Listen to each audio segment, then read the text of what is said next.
E a gente volta lá para os Estados Unidos porque o presidente Donald Trump anunciou uma redução das tarifas de importação sobre produtos chineses, que passaram de 57% para 47%. E com isso, a tarifa imposta ao Brasil está no topo da lista do governo norte-americano. O Eliseu Caetano está conosco mais uma vez e traz as informações para a gente. Esse anúncio veio justamente depois que Donald Trump se encontrou com Xi Jinping, né, Eliseu? Exatamente, Soraya. Muito bom dia novamente para você, para o Nonato e para todos que acompanham a programação da Jovem Pan na manhã dessa sexta-feira. A gente volta a falar ao vivo direto dos Estados Unidos, porque por aqui a repercussão é grande sobre isso. Existia uma grande expectativa de que, com o passar dos dias e desses muitos encontros e reuniões que aconteceram, não apenas entre o presidente brasileiro Donald Trump, presidente do Brasil Luiz Inácio Lula da Silva, com o presidente dos Estados Unidos Donald Trump, mas também das chancelarias dos ambos países, que um acordo similar pudesse acontecer, pudesse ter sido assinado com o Brasil, o que não aconteceu. E hoje vem essa informação de que, no caso chinês, a redução das tarifas já é uma realidade, viu? Após o encontro direto entre Donald Trump e Xi Jinping, agora isso vai incluir aí concessões estratégicas de Pequim. Então vamos lá, o que ficou decidido nesse acordo com a China?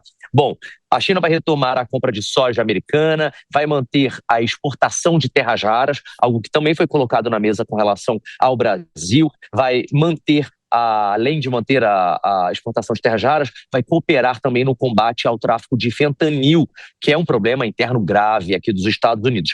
Já o Brasil, de acordo com os analistas políticos, não ofereceu contrapartidas econômicas imediatas e ainda está na mira política da Casa Branca. Trump acusou ao longo dos últimos dias o governo brasileiro de promover uma caça às bruxas, inclusive foi tema de reportagens aqui, não apenas na Jovem Pan, mas na mídia brasileira em geral, né, contra o ex-presidente Jair Messias Bolsonaro, que é investigado pelo Supremo Tribunal Federal por tentativa de golpe de Estado. Esse gesto do tarifaço, então, segue sendo entendido, não apenas aí no Brasil, mas também pelas autoridades americanas, como uma punição motivada por política e não apenas comercialmente. Enquanto isso, há um esforço muito grande por parte do governo do Brasil de tentar reverter esse quadro. Como eu disse no início desse link ao vivo, Lula e Trump já se encontraram, há diversas reuniões sendo realizadas de caráter bilateral entre as chancelarias dos dois países,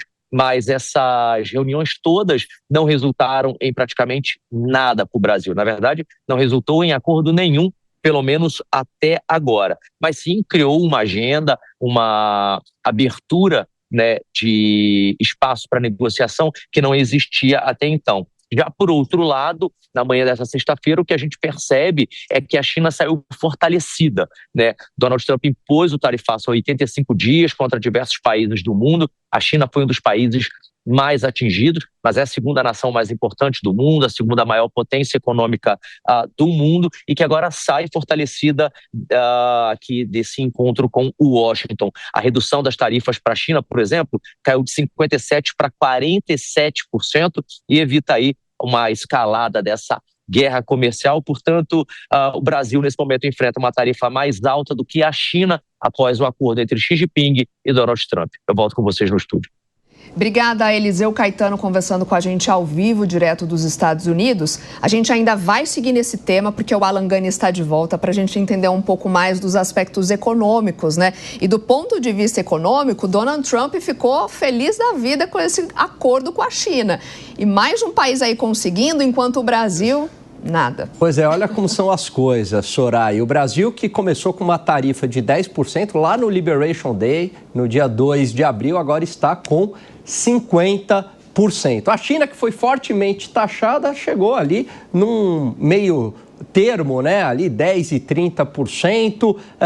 Para falar a verdade, essa reunião só reafirmou o que foi decidido naquela cúpula, naquele acordo de Madrid. O ponto é que a China conseguiu reverter essa situação porque tem um baita poder de barganha com os Estados Unidos. Qual que é a arma dos Estados Unidos contra a China? Olha, você tem acesso aqui ao mercado, ao maior mercado consumidor do planeta para você vender os seus produtos. Essa é a arma dos Estados Unidos contra a China. Por outro lado, a China diz o seguinte, mas a sua indústria, e principalmente a indústria bélica, 2/3 da indústria bélica, depende dos nossos minerais, que é a tal das terras raras. E a China tem 90% do refino das terras raras do planeta. E você não consegue substituir isso da noite para o dia. Você demora 10, 12 anos e é altamente poluente. Então, a China fez um controle nas exportações de terras raras e, evidentemente, que os Estados Unidos tiveram que ceder em relação às tarifas protecionistas. Agora, o Brasil precisa achar justamente o poder de barganha, a sua arma,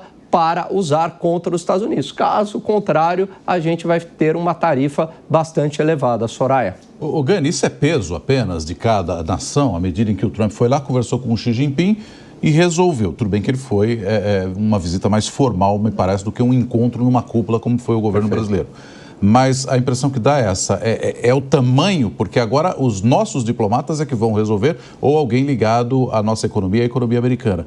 Com o Trump e Xi Jinping resolveu entre os dois. Exatamente, é o tamanho, né? O poder de barganha e o quanto que isso também prejudica a economia norte-americana. Então, quando você coloca uma tarifa contra a China, você tem dois efeitos. Primeiro, a reação chinesa no controle das terras raras. O segundo também, que a China vende muito para os Estados Unidos, os produtos começam a chegar muito mais caros no supermercado norte-americano. Então, tarifar a China é muito mais complicado. Então, mesmo... Olha que interessante, né, Nonato? A China é uma adversária geopolítica dos Estados Unidos. Talvez hoje a principal adversária geopolítica juntamente com a Rússia. Mas você compõe um acordo de tarifa menor justamente porque a China consegue ter um grande poder de barganha contra os Estados Unidos. Então a gente percebe que a escolha do Trump não é uma escolha muito ideológica, né, de tarifar A ou B, mas é muito mais uma questão pragmática. E aí é justamente se o Brasil conseguir encontrar, né, alguma brecha